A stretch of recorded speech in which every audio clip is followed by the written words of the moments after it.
each part of the medical profession has its role. So the trauma center has to save that child's life. That is job number one. There is nothing more important than that. At the rehab side, we are in it for the long haul, and we have to be there with all of our clinical skills, but also with our heart, to make sure that that family understands that this process is not going to be a 30-day length of stay at a rehab hospital, that it's going to go on maybe for that child's entire life.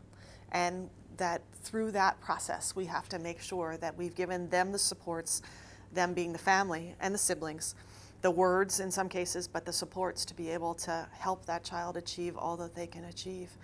You know, siblings have a really important role in this. You know, our thought as a parent is we need to protect them, right? And sometimes we don't want to talk about what's happened, and we don't want them to have to relive it, and we don't want them to feel cheated in some ways because all this attention is going to the child who's sick. But they're still kids, right? People still ask them, what's wrong with your brother? What's going on here? And it's really important that part of this process is to give them words to be able to use and be able to express whatever it is they're feeling. To talk to the outside world, but also internally. You know, there's brothers and sisters, I'm an only, but brothers and sisters, there's always some type of rivalry going on, right? When you have a child who's injured, there's even more, because you feel there's no way the parents are not going to be spending more time with that child who's injured, because you want to go to the wounded bird more, right? And you can't. You need to make sure that you're given both those same weights, and finding ways to celebrate both, even though they're not going to make progress at the same level. And in some cases, maybe, you know, they won't make progress at all. And so, again, trying to find those celebrations and those joys and address those issues.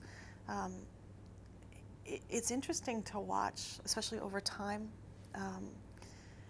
You know, whenever a child is injured initially, like everybody from school comes, you know, everybody wants to be there and wants to help and, you know, how to support that family. But by year 7, you know, it's entirely different.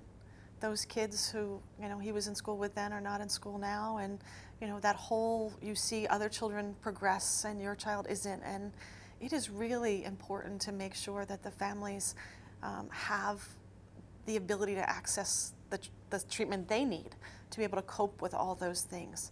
And sometimes that gets to be last on the list always, right? You know, I got to deal so much with every other thing that's now in front of me. I don't have time to address that. But if parents don't address that, it gets in the way of the ability to care long-term for that child, because you don't have the skills you need. Just like the sibling you need to give the words to, you need to have the tools to help that parent put those things in perspective and take care of themselves as well.